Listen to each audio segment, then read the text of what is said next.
ఉంచమని యేసు నామమున ఇట్టి ప్రార్థన వేడుకొంచున్నాము తండ్రి, ఆమేన్. ప్రియమైన సంగమా, ఎంతమంది అయితే ఈ దినము బాప్టిస్ట్ చర్చ్ సంతోష్ నగర్ సంఘములో దేవునిని ఆరాధించడానికి వచ్చి ఉన్నారో వారందరినీ పేరు పేరున దేవుడు ఆశీర్వదించి దీవించునుగాక. మరి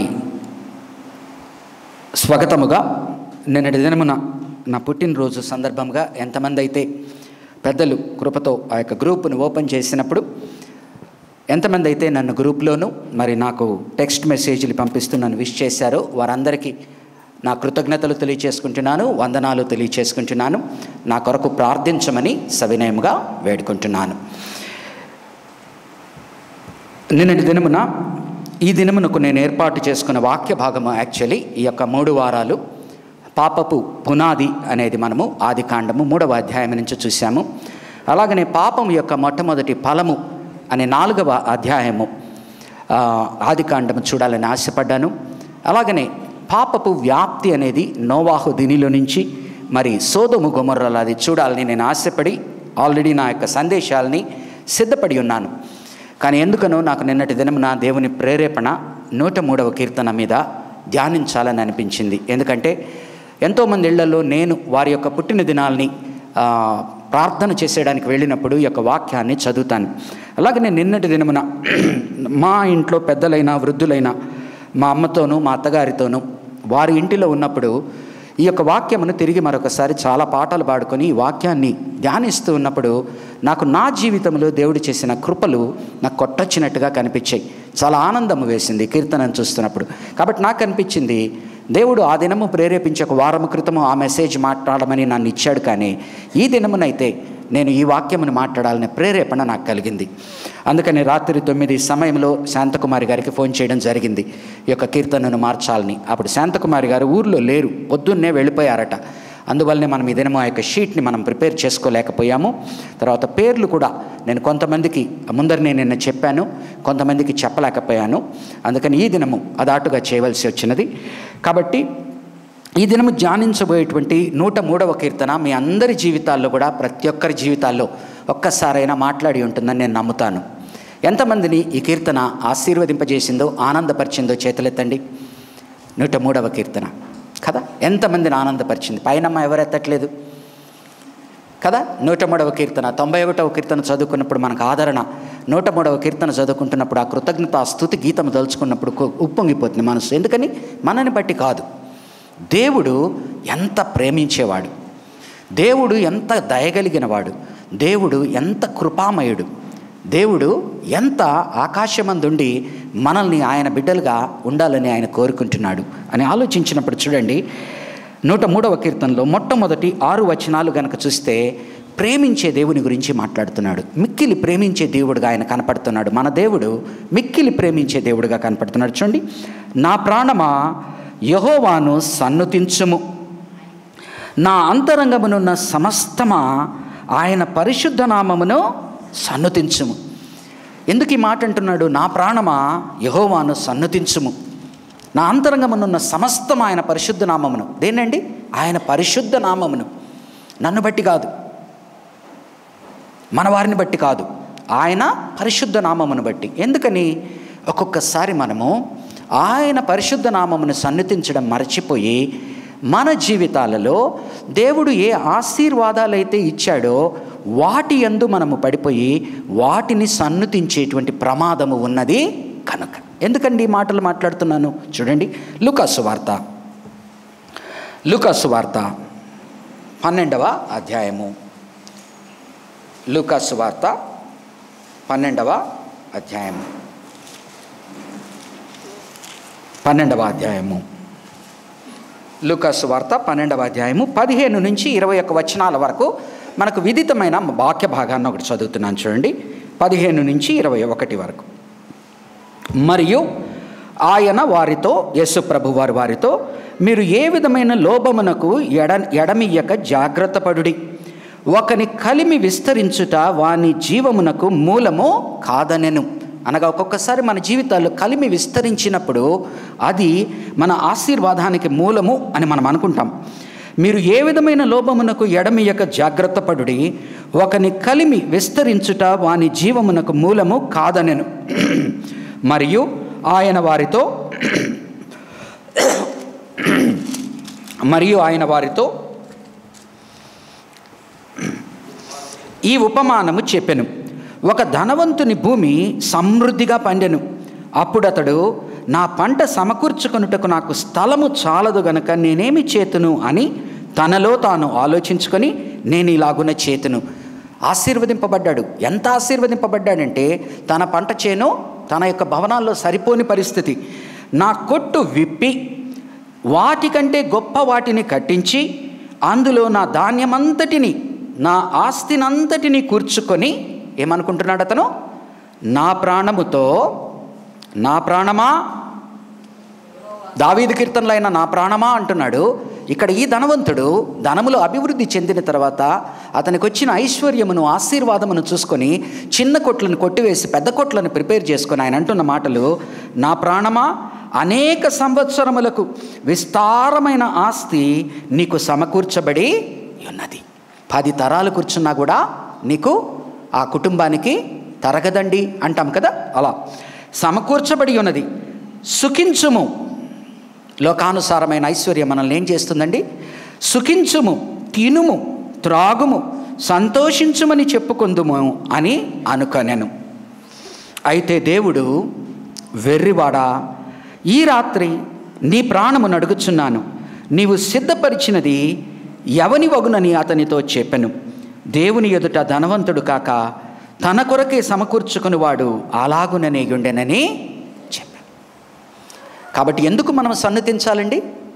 ఆ ఐశ్వర్యము, ఆ ఆశీర్వాదము ఇచ్చిన దేవుని యందు మనము సన్నతించాలి. మన ప్రాణము ఆయన ఇచ్చిన ఆశీర్వాదాలని చూసుకొని మనము సన్నతించడము ప్రారంభించినప్పుడు ఆయన ఏమంటున్నాడండి? వెర్రివాడా, ఈ దినము నీ ప్రాణమును నేను అడిగిన ఎడల నీ పరిస్థితి ఏంటి అంటున్నాడు. కాబట్టి నా ప్రాణమా యెహోవాను సన్నతించుము, నా అంతరంగమునున్న సమస్తమా ఆయన పరిశుద్ధ నామమును సన్నతించుము. Let us praise God, let us give glory to God, because he is God, he is holy God, he has blessed us, thank you, but not because of the blessings, but because of who he is. ఆయన మనకిచ్చిన దానిని బట్టి కాదు, ఆయన ఏమయ్యున్నాడో దానిని బట్టి సన్నతిద్దాం. నా ప్రాణమా, 2వ వచనం, నా ప్రాణమా యెహోవాను సన్నతించుము, ఆయన చేసిన ఉపకారములలో దేనిని మరువకుము. ఆయన చేసిన ఉపకారములలో దేనిని మరువకము.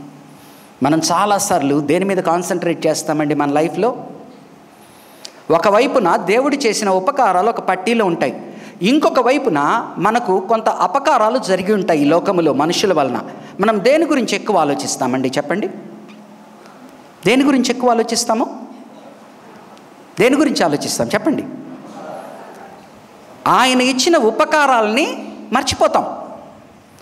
ఆయన ఏదైతే మనకి ఇవ్వలేదో, అది మనుషుల ద్వారా ఏదైతే మనకు కొంత అపకారము జరిగిందని మనం భావిస్తామో, ఆ అపకారాల గురించి మనం ఎక్కువ ఆలోచించుకుంటూ ఆయన ఉపకారాల మీద మనం ధ్యానము ఉంచుకోం. దేవా, నువ్వు నాకేం చేసావు? దేవా, నాకు తను ఎందుకు ఇలా చేశాడు? ఇలా మన ఆలోచన ఉంటుంది కదా. ఆయన చేసిన ఉపకారములలో దేనిని మరొకము. Always give thanks to the Lord for what he has done in our lives, not what some other people have done to you in your life. ఎవరో ఏదో నీకు చేసిన అపకారము నిన్ను అస్థిరపరచనివ్వద్దు, అస్థిమితపరచనివ్వద్దు, కలవరము చెందనివ్వద్దు, అలజడి చెందనివ్వద్దు. నీ దేవుడైన దేవుడు నీకు చేసిన ఉపకారములను తరుచుకొని ఆనందించుము. 3వ వచనం చూడండి, ఆయన నీ దోషములన్నిటినీ క్షమించువాడు. మనం బహుశా ఎదుటివారి దోషాలని క్షమించలేకపోవచ్చేమో కానీ, ఎందుకనగా ఎదుటివారి దోషాలు మనకు కనిపిస్తాయి, మన దోషాలు మనకు కనపడవు గనక మనము వారి దోషాలనే ఎక్కువగా మాట్లాడుకుంటూ అది సతమతమైపోతూ ఉంటాం. కానీ ఆయన మన దోషాలన్నీ చూస్తూ ఉంటాడు. అందుకని ఏమంటున్నాడు? అరే మూర్ఖుడా, ఎదుటివాని యొక్క కంటిలో నలకను తీయాలని ఎంత ఆశపడుతున్నావే, మొట్టమొదట నీ కంటిలో ఉన్న దూలమును నువ్వు తీసుకున్న ఎడల వాడి కంటిలో ఉన్న నలుకను ఎంత సులువుగా నువ్వు తీయగలవు? వాడి కంటిలో నలక తీయొద్దని ఆయన చెప్పట్లా. ఫస్ట్ నీ కంటిలో ఉన్న దూలము నువ్వు తీసుకో. నీ యొక్క దోషము నువ్వు అర్థం చేసుకో, నీ యొక్క అపరాధము నువ్వు అర్థం చేసుకో అని ఆయన గుర్తు చేస్తున్నాడు. నిన్న నాకు ఎంతో ఇది నాకు అర్థమైంది. ఎందుకనగా, దేవా ఇంకొకరి దోషాలు చూచుట ఎందుకయ్యా, నేనెంత దోషిని, నేనెంత అపరాధిని. కాబట్టి దేవా నీ యందు నేను ఆనందిస్తున్నాను, నా ప్రాణమా నిన్ను సన్నుతిస్తున్నాను. చూడండి 3వ వచనంలో 2వ భాగం, నీ సంకటములన్నిటినీ కుదుర్చువాడు. ఇంగ్లీష్ వెర్షన్లో కనుక చూస్తే సంకటములు అంటే మన ప్రాణములో జరిగే సంకటములు. ఒకటి, మనకు ఆరోగ్యం బాగలేకపోతే మనసు బాగుండదు, మనసు బాగలేకపోతే ఆరోగ్యానికి వస్తుంది, ఆరోగ్యము మనసు రెండు డిస్టర్బ్ అవుతుంటే ఆత్మీయంగా మనం మీద అవుతుంటాం, రకరకాలు జరుగుతుంటాయి. కాబట్టి ఇంగ్లీష్ వచనంలో అంటున్నాడు 3వ వచనాన్ని 2వ భాగము, and heels all your diseases. వ్యాధుల గురించి మాట్లాడుతున్నాడు. అంటే సంకటాలు అనగా ఇంగ్లీష్ అనువాదంలో వ్యాధులు అని మాట్లాడుతున్నాడు. ఏదైనా మనందరినీ కూడా ప్రతి పుట్టిన దినము జరుపుకునేటప్పుడుగా మనల్ని ఆ రోజు కాపాడకపోతే మనం ఆ రోజు సజీవులమై ఉండం. ఆ సజీవులమై ఉన్న మనము యాక్చువల్లీ హ్యాపీ బర్త్డే అని చెప్పుకున్న ప్రతిసారి మరణమునకు ఇంకొక రోజు దగ్గర అవుతూ ఉన్నాం కదా. కానీ ఆయన ఆ మరణము మనకు రాకుండా ఎన్ని సంకటాల నుంచి, ఎన్ని వ్యాధుల నుంచి మనల్ని తప్పించాడు. ఈరోజు ఆరోగ్యవంతముగా ఉన్నామంటే అందుకనే నిర్గమకాండం చూడండి, నిర్గమకాండము 15వ అధ్యాయము,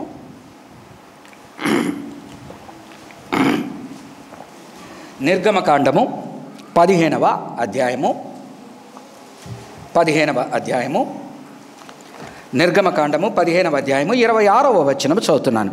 నేను ఈరోజు చదువుతున్నది మనకు తెలియని వాక్య భాగాలు ఏది కాదండి. 26వ వచనము, మీ దేవుడైన యెహోవా వాక్కును శ్రద్ధగా విని ఆయన దృష్టికి న్యాయమైనది చేసి, ఏమంటున్నాడండి, ఆయన వాక్కును శ్రద్ధగా వినుము, విని ఆయన దృష్టికి న్యాయమైనది నీవు చేసి ఆయన ఆజ్ఞలకు విధేయులై, 3వది ఆజ్ఞలకు విధేయులై ఆయన కట్టడలనన్నిటినీ అనుసరించి నడిచిన ఎడల. ఈ వాక్య భాగాన్ని చదువుకొని దేవుడు నీ వ్యాధులన్నీ తీసేస్తాడు అని మనం అంటాం కదా. నిర్గమకాండంలో ఏమంటున్నాడయ్యా, నీ వ్యాధులన్నీ ఆయన తీసేస్తాడు అంటున్నాం. ఆ వ్యాధులు ఆయన తీసేయడానికి ముందర ఏం చెప్తున్నాడండి, 4 మాటలు చెప్తున్నాడు. చూడండి, నేను ఐగుప్తీయులకు కలుగజేసిన రోగములలో ఏదియు మీకు రానియను అనే మాట మనం చదువుకుంటాం. కానీ దాని ముందర ఏమేమి చెప్తున్నాడండి, ఆయన వాక్కుని శ్రద్ధగా వినాలా, ఆయన దృష్టికి న్యాయమైనది చేసి ఆయన ఆజ్ఞలకు విధేయులై ఆయన కట్టడలనన్నిటినీ అనుసరించి నడుచుకుని ఎడల నేను ఐగుప్తీయులకు కలుగజేసిన రోగములలో ఏదియు మీకు రానియను. ఈరోజు మీకు ఇన్ని రోగాల నుంచి ఆయన కాపాడంటే అండి, చాలాసార్లు 4 మనము చూపలేదు కూడా, అయినా ఆయన ఆరోగ్యాన్ని ఇచ్చాడు కదా. కలుగజేసి నిన్ను స్వస్థపరచు యెహోవాను నేనే అనెను. తరువాత మన జీవితాలు బాగుంటాయి, ఇలా ఉంటాయి అంటున్నాడు. చూడండి, మరల వెనక్కి రండి. 103వ కీర్తన 4వ వచనం, సమాధిలో నుండి నీ ప్రాణమును విమోచించుచున్నాడు. ఏమంటున్నాడండి, మన పాపాల వలన, మన దుఃఖాల వలన, మన స్వయంకృతాపరాధాల వలన, మన శోకాలు, మన వేదనలు మనకు మనం కలుగజేసుకుని మన సమాధిలో మనం ఉండిపోతాం. జీవించుతున్న వాళ్ళం అంటాము, బ్రతికి ఉన్న వాళ్ళం అంటాము, కానీ మనం ఏర్పరచుకున్న ఆ యొక్క బాధాకరమైన లోకములో మనం సమాధి అయిపోయి ఉంటాం. బ్రతుకుతున్నామని చెప్తాం, కానీ we are a captive to our own evil desires, our own faults which we have committed, and what has happened has created a world for you in which you are entombed. అంటే నీవు దానిలో సమాధి అయిపోయి ఉన్నావు. కానీ ఆయన ఏమంటున్నాడు, సమాధిలో నుండి నీ ప్రాణమును విమోచించుచు ఉన్నాడు. ఆ సమాధిలో నుంచి సైతం ఆయన నిన్ను విమోచిస్తూ ఉన్నాడు. పైపెచ్చు నువ్వు చనిపోయిన తరువాత యేసు ప్రభువును రక్షకునిగా అంగీకరించినప్పుడు ఏమవుతుందండి, ఆయన కుమారుడైన యేసు ప్రభువును ఆయన చనిపోయాడు, ఆయన పూడ్చబడ్డాడు, ఆయన 3వ దినమున సజీవునిగా లేచాడు. అలాగనే ఆయన నమ్మును వారందరూ, ఆయన నామమును బాప్తిస్మము తీసుకున్న వారందరూ నూతన జీవమునకు ఇప్పుడు లేస్తారు. భవిష్యత్తులో ఆయన 2వ రాకడ సమయంలో ఆయన నిన్ను సమాధి నుండి విమోచించి పునరుద్ధాన జీవితాన్ని, పునరుద్ధానము మహిమ కలిగిన శరీరాన్ని ఇచ్చి జీవితంలో ఉంచుతాడు. కాబట్టి ఈ గొప్ప అంటే నీ రోగాలు ఈ క్షణము వరకు నీ జీవితంలో రోగాలు రాకుండా కాపాడాను. భవిష్యత్తులో నీవు చనిపోతావు, ఏదో ఒక రోగము వచ్చి, కానీ అది నీకు మరణము కాదు, దానిలో నుంచి నేను నిన్ను విమోచిస్తాను. కాబట్టి ఈ దినం నీకు ఏర్పరచుకున్న సమాధులలో నీ యొక్క చెడు వలన దానిలో నుంచి నేను నిన్ను విమోచిస్తూ ఉన్నాను. కరుణా కటాక్షములను నీకు కిరీటముగా ఉంచుచున్నాడు. 5వ వచనం చూడండి. పక్షిరాజు యవ్వనము వలె నీ యవ్వనము కొత్తదగుచుండునట్లు మేలుతో నీ హృదయము తృప్తిపరచుచు అన్నాడు. 40వ యెషయా గ్రంథము 40వ అధ్యాయం చూడండి ఒకసారి. యెషయా గ్రంథము 40వ అధ్యాయము 40వ అధ్యాయము 29 నుంచి 31 వరకు చదువుతున్నాను. సొమ్మసిల్లిన వారికి బలమిచ్చువాడు. ఆయన కృప చూపించినప్పుడు, ఆయన దయ చూపించినప్పుడు, ఆయన ప్రేమ చూపించినప్పుడు జరిగేది ఏంటంటే, సొమ్మసిల్లు వారికి బలమిచ్చువాడు. యెషయా గ్రంథము 40వ అధ్యాయము 29వ వచనం. సొమ్మసిల్లిన వారికి బలమిచ్చువాడు ఆయనే, శక్తిహీనులకు బలాభివృద్ధి కలుగజేయువాడు ఆయనే. ఎవరండి? ఆయనే. బాలురు సొమ్మసిల్లుదురు, అలయుదురు, యవనస్తులు తప్పక తొట్టిల్లుదురు. యెహోవా కొరకు ఎదురు చూచువారు నూతన బలము పొందుదురు. వారు పక్షిరాజుల వలె రెక్కలు చాపి పైకి ఎగురుదురు, అలయక పరిగెత్తుదురు, సొమ్మసిల్లక నడచి పోదురు. ప్రతి పుట్టినరోజు నీకు నెక్స్ట్ వృద్ధాప్యంతో ఇంకొంత దిగజారే పరిస్థితి. కానీ ఆయన ఏమంటున్నాడు? ఎవరైతే నా యందు నమ్మిక ఉంచుతారో వారు ఈ రీతిగా యవ్వనస్తులైనా సొమ్మసిల్లుతారేమో, వారు పడిపోతారేమో, కానీ నీవు మాత్రము పక్షిరాజు వలె. ఎలాగనైతే పక్షిరాజుకు వృద్ధాప్యము వచ్చినప్పుడు అది ఒక చోటకు వెళ్ళి తన ఈకలన్నీ బీక్కొనేసి కూర్చొని చనిపోవడానికి సిద్ధపడుతూ మరలా చిన్నగా ఆ ఈకలన్నింటినీ కూడా రిజ్యువనేట్ చేసుకుంటుంది. రిజ్యువనేట్ చేసుకొని మళ్ళీ ఎగరడానికి వెళ్ళినప్పుడు కింద పడుతూ పైన లేస్తూ మళ్ళా ఉవ్వెత్తు నెగులుతుంది. ఫీనిక్స్ అంటాం మనం. అందుకని ఆ యొక్క పక్షిరాజు దీంట్లోంచి దాన్ని ఏమంటారు? రైజింగ్ ఫ్రమ్ ద యాషెస్ అని కదా. కాబట్టి ఏదైతే అది వృద్ధాప్యం వచ్చి చనిపోవలసినది తన ఈకలన్నీ పీకుకొని తనను తాను బలహీనపరుచుకొని లోపల నుంచి నవ యవ్వనము మళ్ళా పుంజుకొని ఉజ్జీవముతో అది ఎగురుతుంది. అలాగున మనకు ఆశీర్వాదం ఆయన ఇస్తున్నానంటున్నాడు. 6వ వచనం చూడండి. యెహోవా నీతి క్రియలను జరిగించుచు బాధించు వారినందరికీ న్యాయము తీర్చును. ఆయన న్యాయము తీర్చే దేవుడు, ఆయన నీతి కార్యాలు చేసేటువంటి దేవుడు. ఆయన నీతి ఎప్పుడు కూడా తప్పదు. నీతి కార్యాలు జరిగించుచు బాధింపబడు వారికి అందరికీ న్యాయము తీర్చు. ఈరోజు నువ్వు బాధింపబడుతున్నావా? మనుషులతో చెప్పుకుంటున్నావా? అది వ్యర్థము. నీకు అవమానము పాలు తప్పితే ఏమీ ఉండదు దాని వలన. కానీ నీవు దేవుని దగ్గర మొరబెట్టావా? ఆయన నీతి కార్యాల నుంచి నిన్నేం చేస్తాడండి?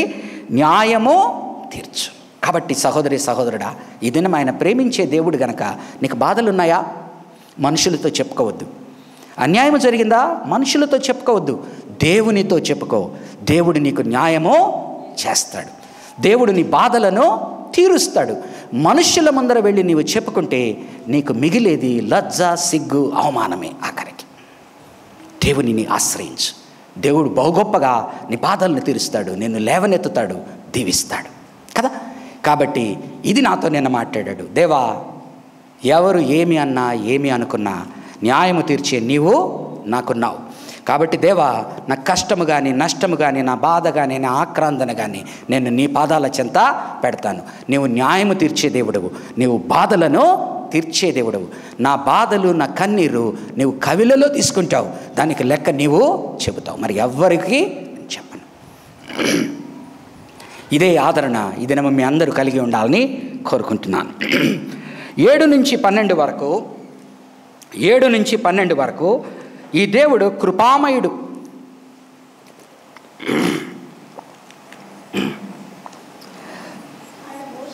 ఆయన మోషేకు తన మార్గములను తెలియజేసెను, ఇజ్రాయేలు వంశస్థులకు తన క్రియలను కనపరచెను. నీ ఒంటరివాడు కాదయ్యా. ఒకనాడు మోషే ఏ స్థానంలో ఉన్నాడు, నువ్వు ఆ స్థానంలో ఉన్నావమ్మా. అర్థమైందా? ఒకనాడు మోషేను ఆయన ఏ విధంగా నడిపించాడో నిన్ను నడిపిస్తాడు. ఒకనాడు ఇజ్రాయేలీ జనాంగం ఏ స్థానంలో ఉన్నారో నువ్వు నేను ఆ స్థానంలోనే ఉన్నాం. ఆయన ఇజ్రాయేలీ జనాంగాన్ని నడిపించాడు. కాబట్టి నీవు ధైర్యముగా ఉండు.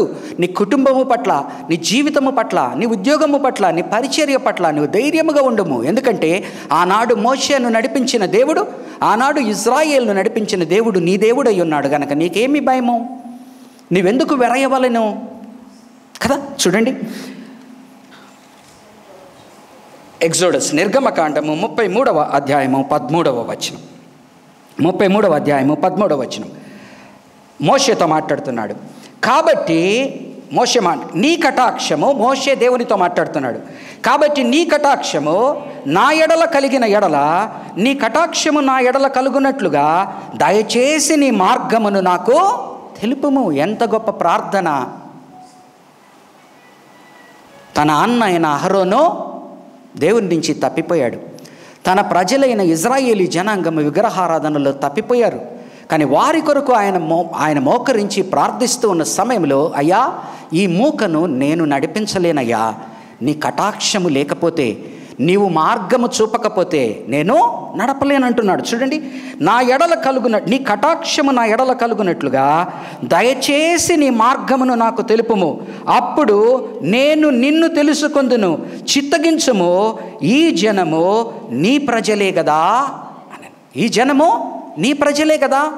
మోషేను నొప్పించినంత మాత్రాన వారు మోషే ప్రజలు కాకపోతారా? మోషేను వారు ప్రశ్నించినంత మాత్రాన మోషే ప్రజలు కాకపోతారా? మోషేకు ఎదురు తిరిగినంత మాత్రాన వారు మోషే ప్రజలు కాకపోతారా? వారు దేవుని ప్రజలు కాకపోతారా? కదా. కాబట్టి మోషే ఏమంటున్నాడంటే, అయ్యా నీ మార్గములు నాకు చూపించు, ఈ జనము నీ ప్రజలే కదా అనెను. అందుకు ఆయన, ఇలాంటిది నీ బాధ అయితే ఆయన నీతో మాట్లాడుతున్నది, అందుకు ఆయన, నా సన్నిధి నీకు తోడుగా వచ్చును, భయపడవద్దు, నా సన్నిధి నీకు తోడుగా వచ్చును, నేను నీకు విశ్రాంతి కలుగజేసినది అనగా, మోషే నీ సన్నిధి రాని ఎడల ఇక్కడ నుండి మమ్మను తోడుకొని పోకుము. ఈ మాట చదివినప్పుడు నాకు దెబోరా, బారాకు గుర్తుకొస్తారు. ఏమంటున్నాడండి? నీ సన్నిధి రాని ఎడల ఇక్కడ నుండి మమ్మల్ని తోడుకొని పోకుము. బారాక్ ఏమంటున్నాడు? అమ్మా దెబోరా, నువ్వు రాకపోతే నేను వెళ్ళను. ఆవిడేమంటుంది? అరే నాయనా బారాకు, దేవుడు నీతో వస్తానంటుంటే నువ్వు నన్ను రమ్మంటావేంటి?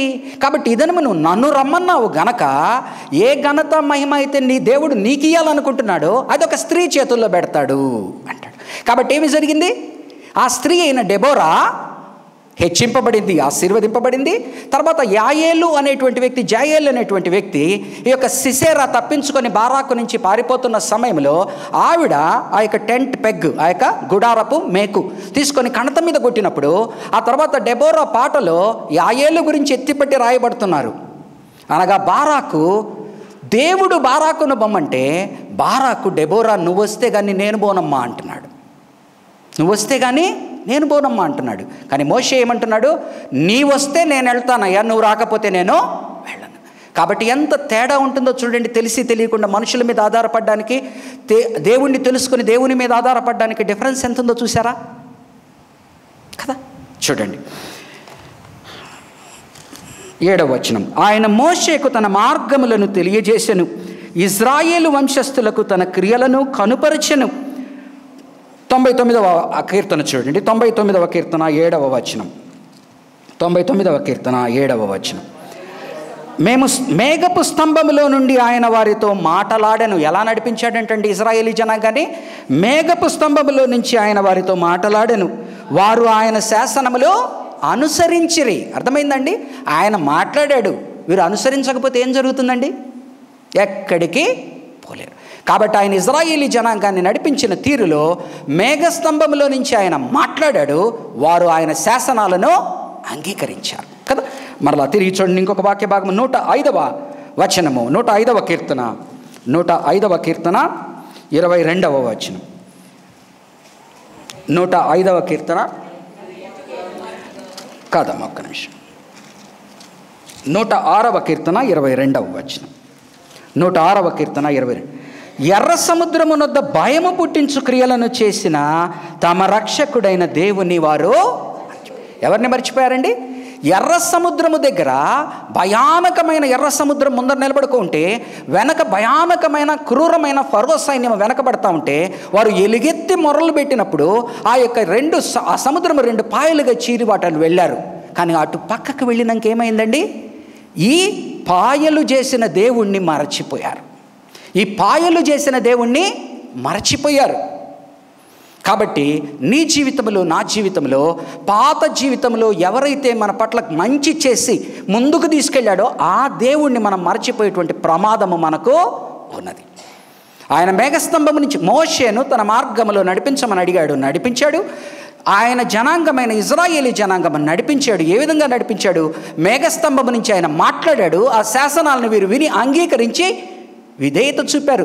కాబట్టి వారికి భయం కలిగినప్పుడు ఆ ఎర్ర సముద్రం దగ్గర వారు ఇరుక్కుని చనిపోకుండా తెరిచాడు, పంపించాడు. కానీ వీరేం చేశారంటండి? మరచిపోయారు. కాబట్టి నిన్న నేను అనుకున్నాను, దేవా ఎలా నిన్ను మర్చిపోతానయ్యా? ఒకనాడు ఎర్ర సముద్రము చీల్చి అటువైపుకి తీసుకుని వెళ్ళిన వాడిని ఈరోజు చిన్న పాయలను చూసి మర్చిపోవడం ఏంటయ్యా? ఎర్ర సముద్రాన్నే చీల్చగలిగిన నీవు యోర్దాను నదిని చీల్చలేవా? మోషే ఎర్ర సముద్రాన్ని చీల్చాడని ఆయనకి ధైర్యం ఇచ్చినప్పుడు, యెహోషువని మోషే నాయకునిగా పెట్టినప్పుడు యోర్దాను నదిని చీల్చినట్టుగా చూపిస్తాడు. ఎందుకంటే నేను ఏ దేవుడైతే ఎర్ర సముద్రము వద్ద మోషేతో ఉన్నానో అదే దేవుడును నీవు యోర్దాను నదిని చీలుస్తావు, వెళ్తావు అని చెప్పి. మరి ఆ దేవుణ్ణి మర్చిపోగలమా? నిన్న ఆయన చేసిన ఉపకారాన్ని మనం మర్చిపోగలమా? నిన్న ఆయన కాపాడిన రీతిని మనము మర్చిపోగలమా? మర్చిపోలేం. కానీ మనకు కలిగిన ఈనాటి బాధ పాత అద్భుతాలని మరచిపోయేలా చేసి, కొత్త విధంగా ప్రవర్తించేలా చేసి దేవుని నుంచి దూరం అయిపోయేటువంటి ప్రమాదము, ఆస్కారం, అవకాశము మనకు కలుగచేస్తుంది. కాబట్టి అంటున్నాడు చూడండి, ఆయన మోషేకు తన మార్గములను తెలియజేసెను, ఇజ్రాయేలు వంశస్థులకు తన క్రియలను కనుపరిచెను. యెహోవా దయాదాక్షిణ్యపూర్ణుడు, దీర్ఘశాంతుడు, కృపా సమృద్ధి గలవాడు. ఆయన గురించి 4 టైటిల్ ఇది ఇస్తున్నాడు. ఆయన ఎల్లప్పుడూ వ్యాజ్యమాడువాడు కాడు, ఆయన నిత్యము కోపించువాడు కాడు. ఆయనతో తగు పెట్టుకున్న మనం బతకగలమండి? ఆయన నిత్యం మనతో తగు పెట్టుకున్నా అంటే బతకగలమా? బ్రతకలేము కదా. 30వ అధ్యాయం 5వ వచనం చూడండి. కీర్తనల గ్రంథము 30వ అధ్యాయము 5వ వచనం. ఆయన కోపము నిమిషమాత్రముండును, ఆయన దయ ఆయుష్కాలమంతయు నిలుచును. సాయంకాలమున ఏడ్పు వచ్చి రాత్రి ఉండినను ఉదయమున సంతోషము. అరే, నీకు కలిగిన బాధే రాత్రి పడుకుంటే నిద్రలో మరుపు వచ్చి పొద్దునకి కొంత ఉపశమనం పొందుతావా లేదా? పెద్ద పెద్ద బాధల్లోనే రాత్రి నువ్వు ఎంతో బాధతో పడుకుంటే పొద్దున్న లేచేటప్పటికి దేవుడు నీకు ఆ లోపల బ్రెయిన్లో మరపునిచ్చి నీకు ప్రశాంతత ఇస్తున్నాడే. మరి నిద్రకే అంత శక్తి ఉన్నప్పుడు, నీవు పడుకొని నిద్రపోయి లేస్తేనే అంత శక్తి ఉన్నప్పుడు, దేవుడు కలగజేసేటువంటి మరపు, దేవుడు కలగజేసేటువంటి శాంతి, సమాధానం ఎంత గొప్పదై ఉంటుంది అని గుర్తు చేస్తున్నాడు. ఆయన కోపము నిమిషమాత్రముండును, ఆయన దయ ఆయుష్కాలమంతయు నిలుచును. సాయంకాలమున ఏడ్పు వచ్చి, నువ్వు నిన్న ఏడ్చావా? బాధపడ్డావా? నీ కన్నీరు ఆయన చూశాడు. ఏడ్చావా? వచ్చి రాత్రి ఉండి నేను రాత్రంతయును వేడ్చినను ఆ యొక్క కన్నీటిని ఆయన తన కవిలలో పెట్టుకున్నాడు, గుర్తు చేసుకున్నాడు, రాసుకున్నాడు, చిన్న బుడ్డిలో నింపుకున్నాడు.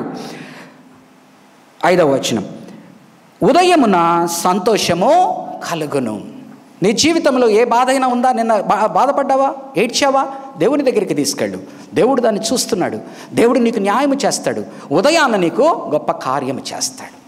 కాబట్టి ఈ ఆదరణ మనకుండగా ఎందుకు మనము అంత సులువుగా తప్పిపోతాము అని ఆలోచించుకోవాలి కదా. మరలా తిరిగి 103వ కీర్తనలోకి రండి. మన పాపములను బట్టి మనకు ప్రతీకారము.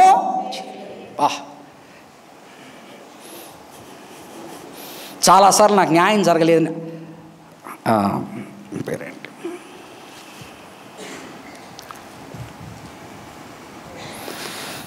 ఒక థియాలజియన్ ఉన్నాడు, ఆయన పేరు సడన్గా బయటకు వెళ్ళిపోయింది.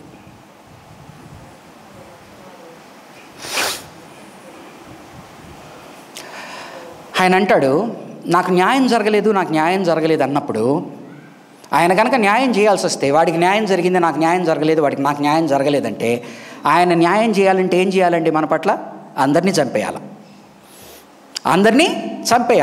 కాబట్టి మనం ఏమంటాము? నాకు న్యాయం జరగలేదు అంటాం. నిజంగా ఆయన న్యాయం చేయాలి అంటే మనం ఒక్కళ్ళం కూడా మిగిలి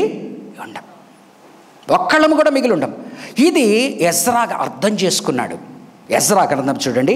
ఎజ్రా గ్రంథము 9వ అధ్యాయము 13వ వచనం. మనం చాలాసార్లు మన తప్పుల్ని తక్కువ చేసి, అర్థమవుతుందండి, మన తప్పుల్ని తక్కువ చేసి ఆయన దయను కృపను తక్కువ చేస్తూ ఉంటాం. మన తప్పుల్ని తగ్గించుకుంటాము, తగ్గించి మాట్లాడతాము.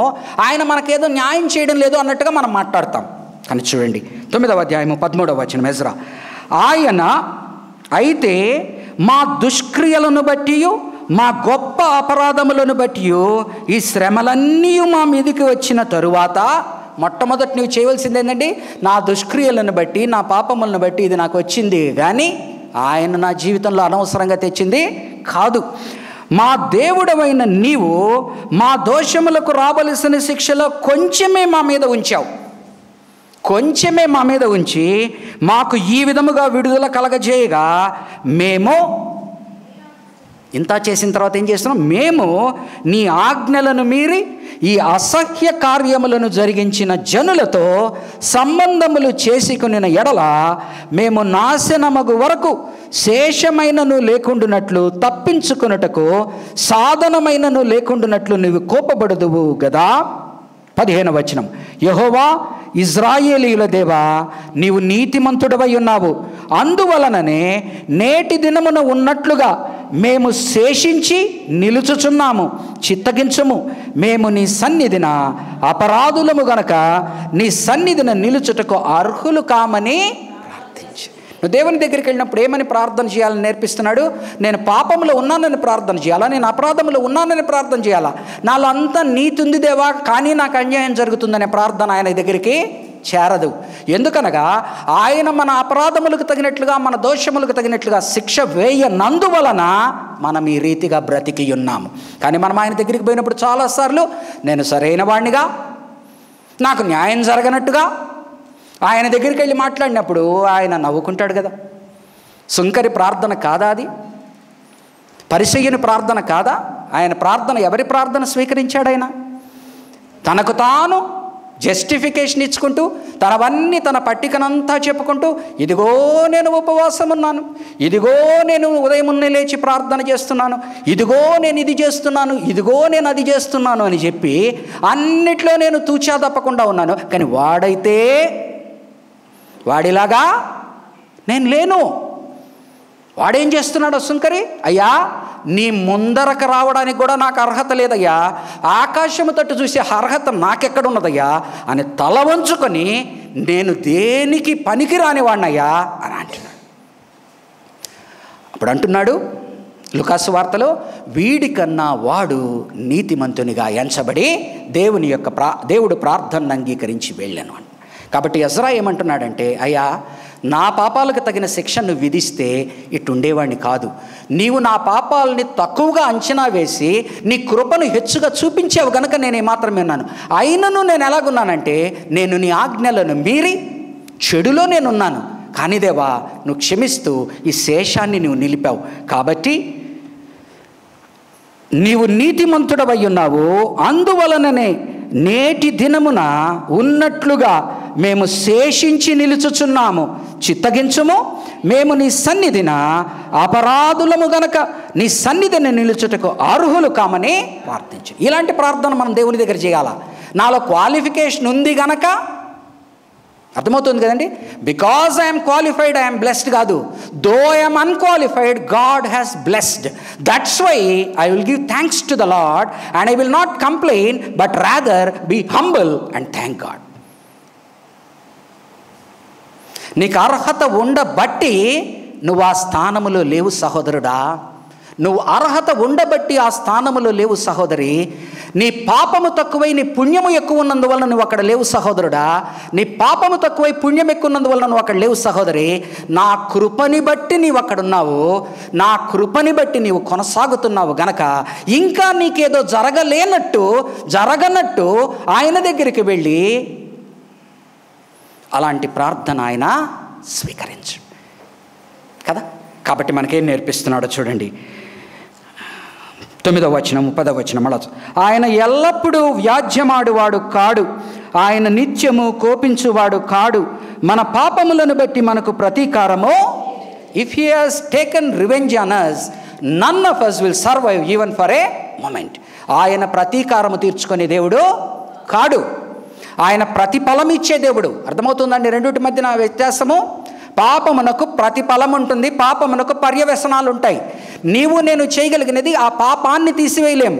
దేవా, నా పాపాలని నువ్వు కప్పిపుచ్చి ఆ పర్యవసనాల్ని తగ్గించు, ఆ పర్యవసనాల్ని తగ్గించు దేవా, అంతే. Reduce the consequences of my sin. Lord, if you are willing, please take away that sin. But Lord, if it is not possible, at least lessen the consequences. మన పాపములను బట్టి మనకు ప్రతీకారము చేయలేదు, మన దోషములను బట్టి మనకు ప్రతిఫలము ఇయ్యలేదు. భూమి కంటే ఆకాశము ఎంత ఉన్నతముగా ఉన్నదో ఆయన యందు భయభక్తులు గలవారి ఎడల ఆయన కృప అంత అధికముగానున్నది.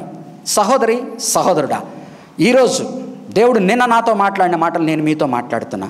ఆయన యందు భయభక్తులు గలవారికి 3 ఆశీర్వాదాలు ఇస్తానంటున్నాడు. ముందుగా ఆయన భయభక్తులు ఏంటో అర్థం చేసుకోండి. ఒక్కసారి నాతో పాటు సామెతల గ్రంథము 29వ అధ్యాయము 25వ వచనం చూద్దాం. జాగ్రత్తగా వినండి, నోట్ చేసుకోండి. The one who fears man and the one who fears Lord are 2 different people. చూడండి, సామెతల గ్రంథము 29 చదవండమ్మా. 29 కాదమ్మా, 29, 25.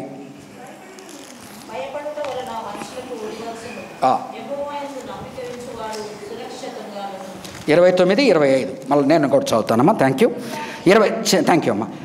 భయపడుట వలన మనుష్యులకు ఉరివచ్చును, యెహోవా యందు నమ్మిక ఉంచువాడు సురక్షితముగా నుంచును. ఇక్కడ ఏం చెప్తున్నాడండి? మనుష్యులకు భయపడుట, యెహోవాకు భయపడుట 2 వేరు వేరు. యెహోవా యందు భయభక్తులు ఉన్నవాడు ఏ విధముగా ఉంటాడని సామెతల గ్రంథంలో పదే రాయబడి ఉంటుంది. ఒకసారి సందేశంలో మీతో పంచుకున్నాను. కాబట్టి నీవు ఎవరికి భయపడి ఉండాలంటే యెహోవా యందు భయభక్తులు కలిగి ఉండాలి. మనిషికి భయపడవలసిన అవసరం లేదు. మనిషిని ప్రేమించు, గౌరవించు, ఆదరించు, సన్మానించు, నొప్పించకు. But the glory belongs only to God. The fear should belong only to God. English వర్షన్లో చదువుతాను ఎందుకంటే చక్కగా ఉంటుంది. 29 సామెతల గ్రంథము 29వ అధ్యాయము 25వ వచనం. సామెతల గ్రంథము 29వ అధ్యాయము 25వ వచనం. Fear of man will prove to be a snare. Fear of man will prove to be a snare. But whoever trusts in the Lord is kept safe. కాబట్టి బిడ్డ, ఈ దినం యెహోవా యందు భయభక్తులు కలిగి ఉన్నావా? నీవు మనిషిని ఆదరించు, మనిషిని ప్రేమించు, మనిషిని సన్మానించు, అతను చేసిన మంచి పనుల్ని మెచ్చుకో, అతన్ని గౌరవించు, అవమానించుకో, అతన్ని హెచ్చించు. కానీ అన్నీ ఇవ్వవలసిన నీ ఘనత మహిమ యెహోవాకు మాత్రమే. నీవు ఆయనకు భయపడి, ఏమిటి యెహోవా యందు భయభక్తులు? ఒక తలంపు నా హృదయంలోకి రాగానే ఇది యెహోవాకు ఇష్టమా కాదా? నీవు పరిశుద్ధతలో ఎదిగే కొద్దీ నీ హృదయము నీ పరిశుద్ధాత్మ ద్వారా సున్నితపరచబడి నీ హృదయంలో ఉన్న ప్రతి తలంపును అది మాటలలోకి వెళ్ళేదానికన్నా ముందర, క్రియలలోకి వెళ్ళేదానికన్నా ముందర నిన్ను పరీక్షించుకునేలా చేస్తుంది.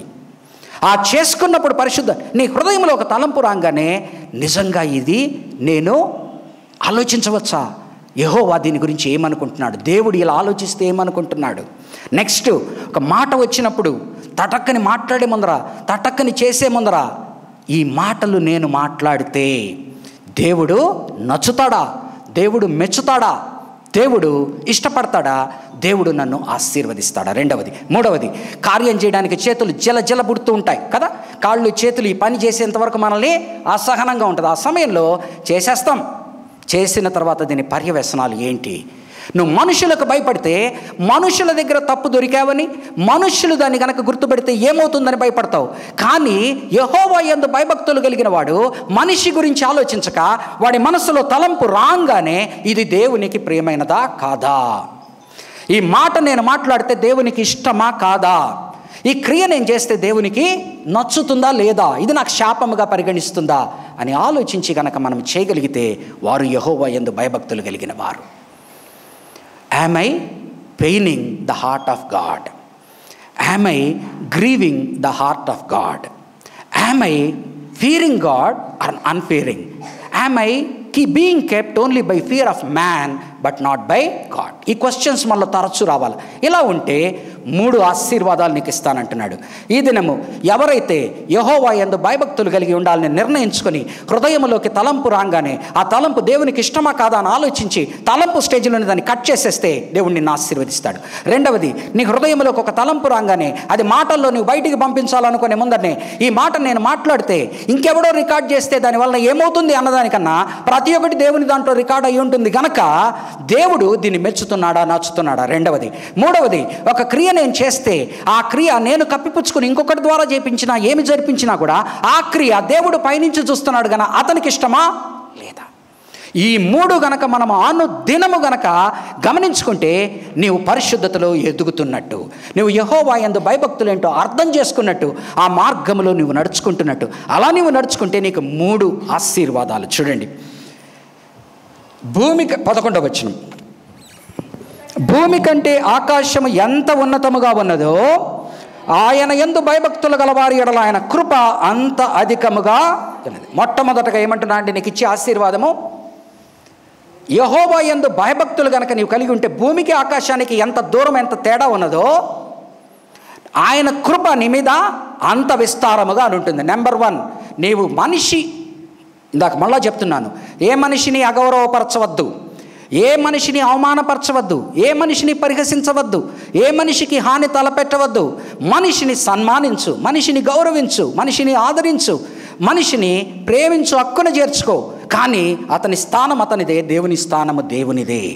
ఇది నీవు చేయగలిగినప్పుడు నీకు జరిగేది ఏంటంటే ఆయన కృప నీకు విస్తారముగా. నెంబర్ 1. రెండవది చూడండి, పడమటికి తూర్పు ఎంత దూరమో ఆయన మన అతిక్రమములను మనకు అంత దూరపరిచినాడు. ఆకాశము భూమి మాట్లాడుతున్నట్టుగానే పడమట తూర్పు చూపిస్తూ ఆయన మన అపరాధాలని మనకి ఎలా దూరపరుస్తాడంటే, నాతాను వచ్చి దావీదును గద్దిస్తున్నప్పుడు దావీదు వెనువెంటనే అంటున్నాడు, అయ్యా ప్రభు నేను పాపము చేసి తిని. వెంటనే నాతాను అంటున్నాడు, నీ పాపము క్షమింపబడింది పో. నువ్వు ఎప్పుడైతే నీ అపరాధమును ఒప్పుకుంటావో అపరాధము నీ నుంచి తీసివేయబడుతుంది. నీ అపరాధమును కప్పుకొని ఉన్నంత కాలము, ఆ అపరాధాన్ని నువ్వు డిఫెండ్ చేసుకుంటున్నంత కాలము అది తప్పు కాదు, రైటే అని నువ్వు ముందుకు పోతున్న అంతకాలము మంచి జరగదు, నీకు శాంతి సమాధానము ఉండదు. తప్పును ఒప్పుకో కదా.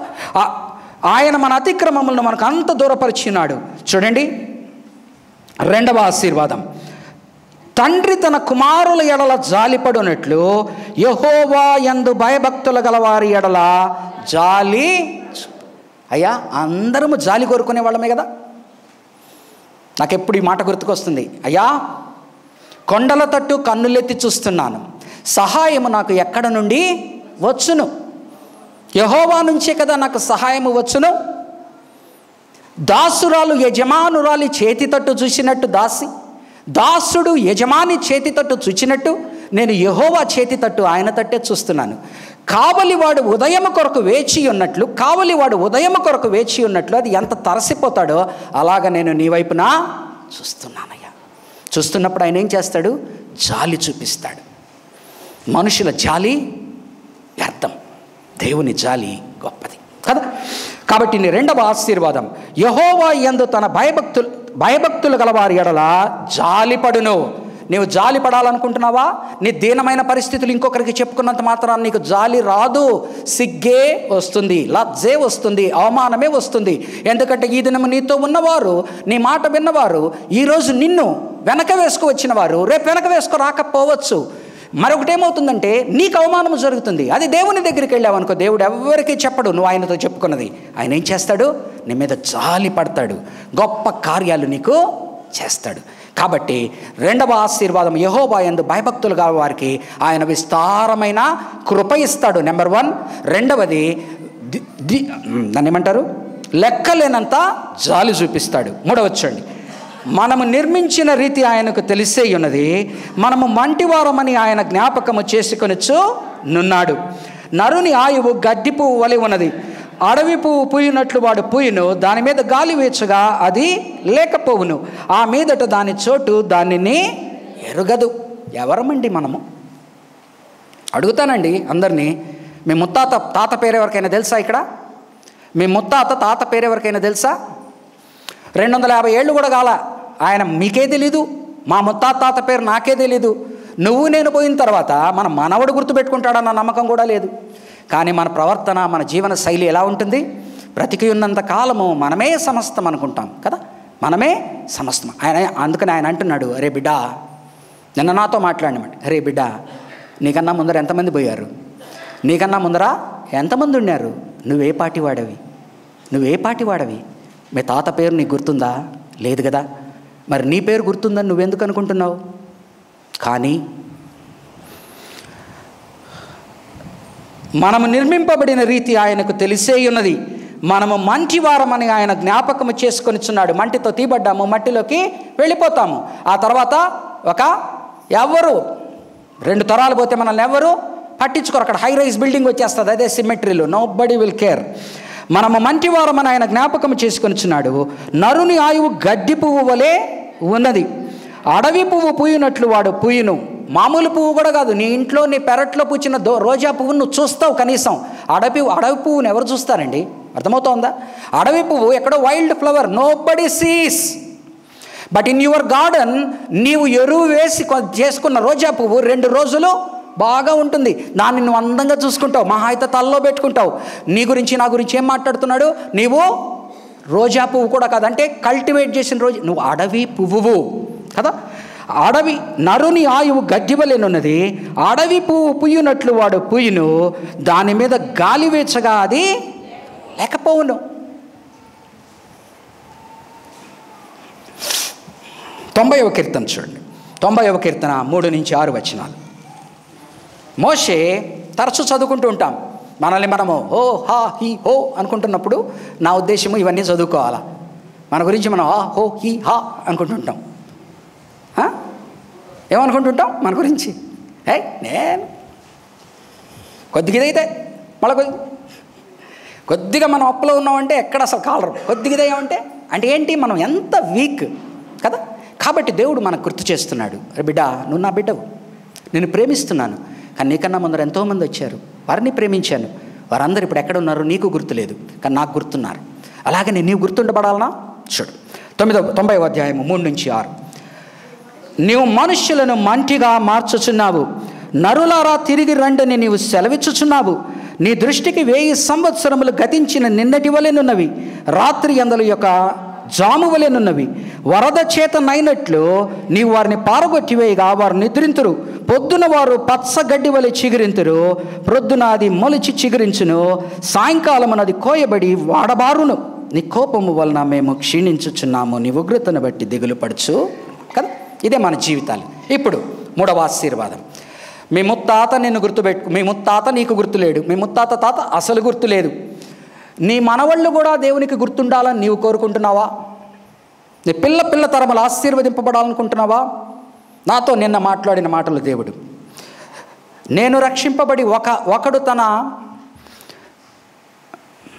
ఒకడు లోకమునంతటినీ సంపాదించుకొని తన ఆత్మను కోల్పోయిన ఎడల ప్రయోజనమేమి?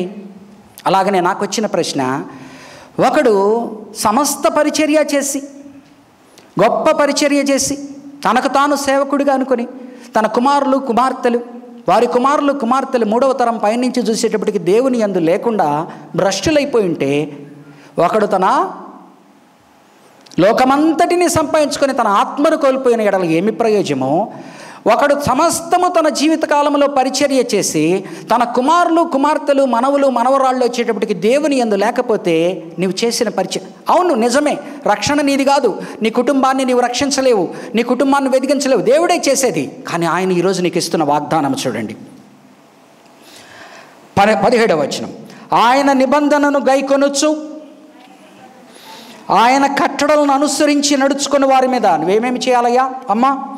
ఆయన నిబంధనను గైకొనుచు, రిసీవ్ హిస్ కవెనెంట్. ఆయన కట్టడలను అనుసరించి నడుచుకొనుచు, you have to obey and walk in the way of the Lord. వారి మీద యెహోవా యందు భయభక్తులు గలవారి మీద.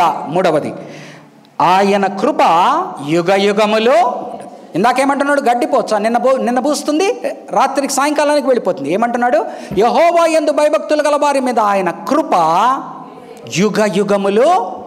అడవి పువ్వు వలె నువ్వు వాడిపోతావు, గడ్డి పువ్వు వలె అయిపోతున్నావు, కానీ యెహోవా యందు భయభక్తులు గలవారి మీద యుగ యుగములు ఉంటుందంటాడు. అక్కడితో ఆయన ఆపేట్లా. నెక్స్ట్ వచనం చూడండి.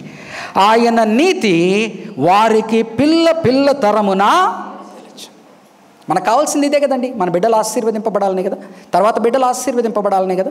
ఏముందండి, 4 రోజులు చూసుకున్న తర్వాత మనవడు మనవరాలను చూసుకుంటేనే ఆనందం.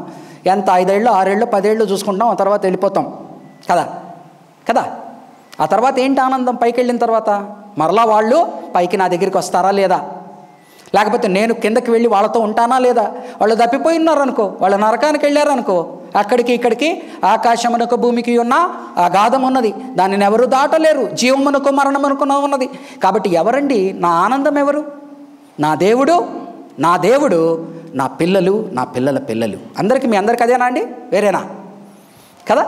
కాబట్టి మీ పిల్లలు బాగుండాలనా? మీ పిల్లలు బాగుండాలనా? యెహోవా యందు భయభక్తులు కలిగి ఉండు.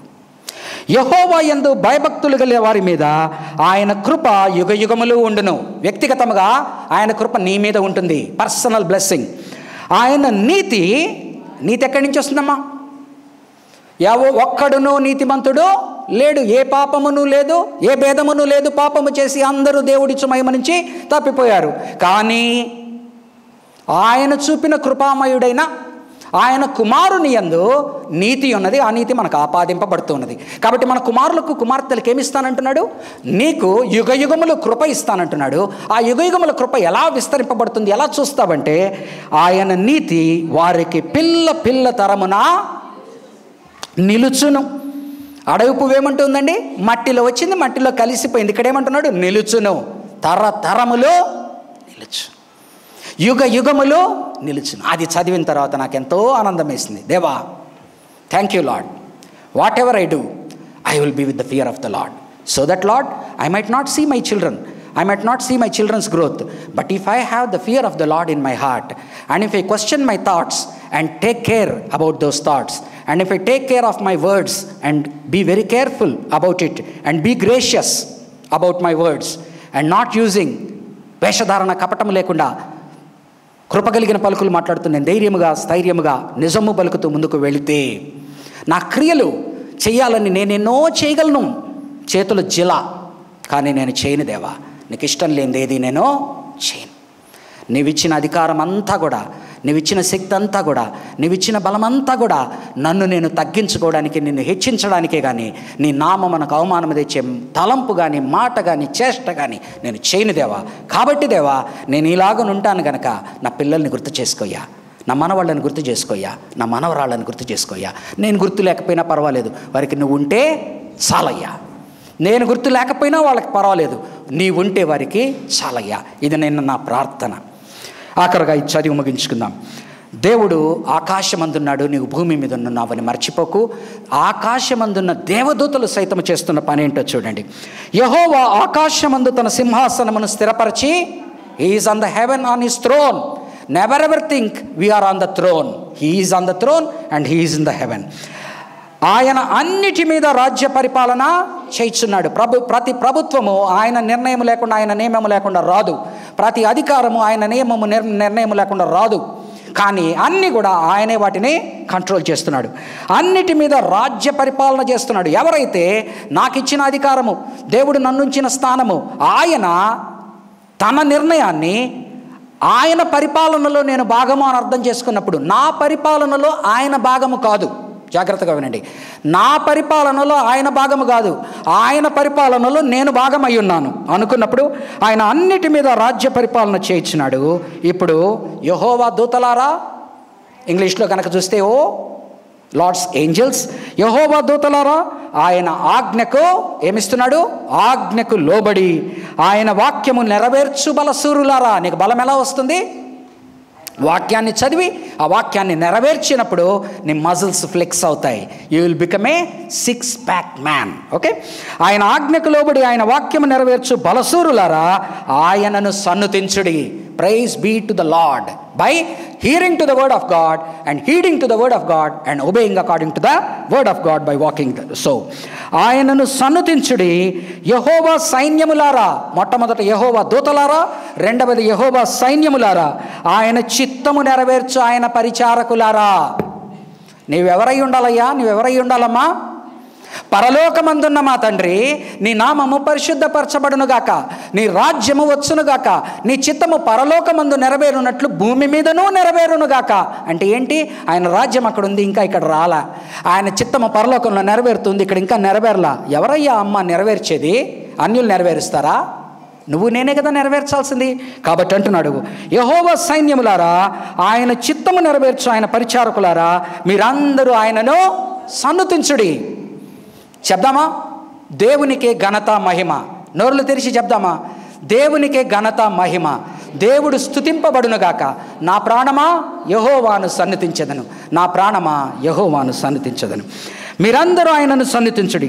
యెహోవా ఏలుచుండు స్థలములన్నిటిలోనున్న ఆయన సర్వకార్యములారా, మొట్టమొదటగా దూతలారా, సైన్యములారా, ఆయన సర్వకార్యములారా, ఆల్ క్రియలు, ఆయన సర్వకార్యములారా ఆయనను స్తుతించుడి.